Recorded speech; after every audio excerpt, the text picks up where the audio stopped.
I come to you today, burdened with glorious purpose, hat in hand. My hat, it's right there. Did you see it? You missed it. It's really small because I have to share something very important with you. Is that Venom is back again, baby. Venom's back again, baby. I love Venom. I love Queen of Black Venom Unchained. Look at him right there. I miss this guy. I'm very excited to see where Charles Soule takes him in the last issue of this run and where he takes his new ongoing Venom series from now on. But finally, having a book that focuses on Eddie Brock, gets his characterization right, has cool stuff going on with the symbiote. It's just everything I've wanted for years and years. You wouldn't think it's hard, but Marvel couldn't get a Blade movie made, so sometimes the easy things are the hardest. So keep an eye out for Venom Unchained. Is one of the best books we got this week and my #1 pick for Marvel. Venom's not alone though. My second Marvel recommendation of the week is Tomb of Apocalypse #1. What's this? Connor's recommending an X-Men book? Stop the presses, stop! Rewind. That's right, Tomb of Apocalypse #1 is pretty good. It's a very surprising team-up book between Jubilee and Wolverine. Jubilee has never been my favorite X-Men character, but I actually think the voice on her is just right on this book. There's just the right amount of action and some intrigue about what's going on with Apocalypse. You have Jubilee and Wolverine taken to the Tomb of Apocalypse, the name of the book, what? And they are there for some mysterious reason. Jubilee was not intended to be there, only Wolverine. So what exactly the big man is planning, I don't know. I'm going to stick with this one. This one's pretty interesting. It's an X-Men book that I'm going to keep up with and see where it goes, because it's really fun. So Tomb of Apocalypse #1 is an absolute banger. Speaking of absolute, my top DC recommendation is Next Level One Shot. Not an absolute book, but an absolute joy to read. I'm a big fan of Deadshot, and it seems like this Next Level initiative has been very good for Batman villains with masks and guns. Deathstroke the Terminator is one of the best books they have on the shelf, and here, Next Level One Shot follows Deadshot as he hunts down Rick Flag and some mysterious mystery that's been going on that he's been hired for. He has a very surprise run-in at the end of this book, and it sets up a very interesting direction for DC's Next Level initiative. I really don't know how this is going to play out, but some very interesting characters showed up at the end of this that I want to see more of. So Next Level One Shot is pretty solid and some of my favorite work from Jerry Duggan in the last few years. So a solid recommend for me on this one. But for real this time, an actual absolute comic here is Absolute Catwoman #3. This one is really fun to go through, and I think the art style for this comic has really grown on me. The first issue was enjoyable. The second issue, I was starting to warm up to it even more. And by this issue, I really love the way all three of these characters are drawn. I like the idea of giving Catwoman her own kind of gang of thieves. It reminds me of like Ed Brubaker's run, where she was getting people together to perform grand heists. So having her team up with some old friends to try to save one of her childhood friends from Cassandra Cain is a really interesting dynamic for this book, and it kind of sets up this direction for the Absolute Cassandra Cain one-shot that's coming out really soon. So this universe just continues to build out and become more interesting over time, with a lot to offer for a lot of these characters. It's not just edgy for the sake of it or something different for the sake of being different. A lot of these people have actual ideas for the characters. It's really refreshing to read through them. So Absolute Catwoman #3 is a certified recommendation. Before we go any further though, I want to bring out two great facsimiles this week. It's the last issue of Avengers JLA. This original run is pretty beloved by people that grew up in like the crossover era of Marvel and kind of forgotten by a lot of people that are in my generation. Every page of this is just stuffed to the gills with superheroes. Every single panel seemed like a challenge to see how many they could possibly fit in each individual panel. And it's a lot. There's a lot to pour through on this book. There's a lot to take in overall. And it's just super fun. I really hope that Marvel and DC just bury the hatchet, get this done, make a new one of these, because I think it would be awesome to see one of these grand crossovers with one of their new artists, one of their new writers. I think it would be really interesting to see. So love to see the facsimile of this, and joining it is the facsimile reprint of the original Teenage Mutant Ninja Turtles.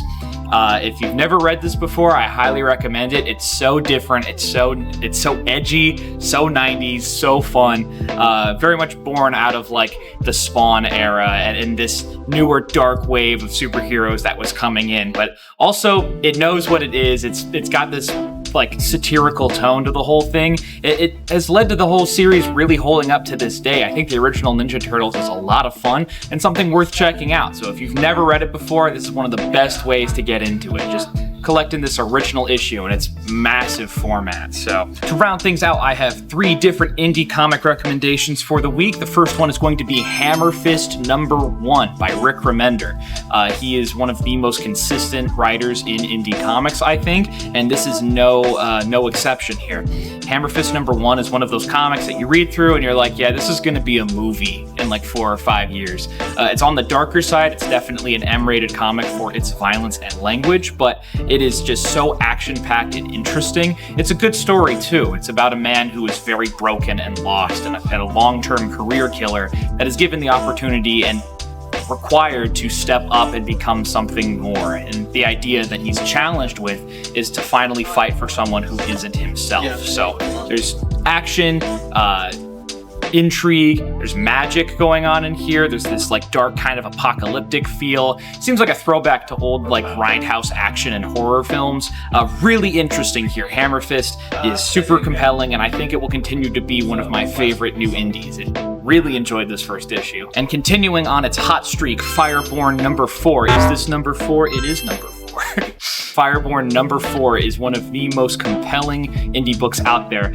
When they sold the book as a combination of Invincible and Absolute Batman, they were not kidding, especially Invincible. This issue just feels so much like that series in the best ways and not in its stranger ways. It's really fun to go through. The action's cool. I think the character of Fireborn is really interesting. And this has just been like overall a good spin-off of Lost Fantasy. A lot of people, like Lost Fantasy went under the radar, and I think that this book is really pushing people to go back and check out those earlier issues because it is really compelling. So this issue sets up a crossover between the 2 books that I'm very excited to read. And if you haven't been keeping up with this and you like Invincible and you like Absolute Batman and you want some good M-rated superhero action, Fireborn, you can't go wrong with it. Well, you could go wrong with it, but you won't because you're watching my videos and you know what's up. So, and my final recommendation for the week is ROM #1. This is a one-shot in the Energon universe, and I believe one of the first ROM comics in a long time since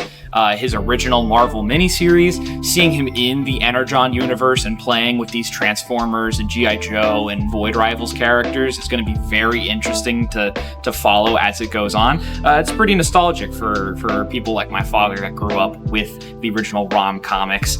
This was originally given out as like a sneak peek random issue you could get from the Energon universe mystery blind bag. I did not get that mystery blind bag. Maybe you did and got to read this early, but for the rest of us chumps, this is the actual release of the comic. So they also released the Mask Origins comic, which is basically a collection of all the backup stories that set up the Mask comic. And just the Energon universe has not slowed down at all. It continues to build steam, build momentum, and is really pushing to be one of the biggest things in comics. I think that Transformers animated series that adapts the Energon universe is going to be a really big deal for these comics. And so I recommend checking out ROM while you can. I think this is a really solid issue, and I actually really want to get into Void Rivals now that the big man himself is going to be showing up. So ROM is a definite recommend. All right, and that is all my recommendations for the week. Of course, it's not all the good comics that came out this week. There's actually a lot of really decent books that I flipped through, but Chris keeps me tied up in a dark room, and I'm not allowed to leave until I have a concise list of comics. And I was in there for 4 days this week, so I just needed to get out, man. I'm staring at him behind this camera. No. If you're watching this video, then you have a government-issued mandate to come by the Hero Complex and buy our comic books. And if you would like a version of this video that is smaller and skinnier, but I'm larger on your screen, then check out our small version of this video that is going to be uploaded to Instagram, TikTok, Vimeo. Check us out on Amazon Prime TV with the AMC Plus subscription. Check us out on Crunchyroll. Check us out on High Dive. Check us out on Shudder. Check us out on so like that's basically everything. If you checked all those places, then you know what? You have my respect. Coming to the Hero Cup.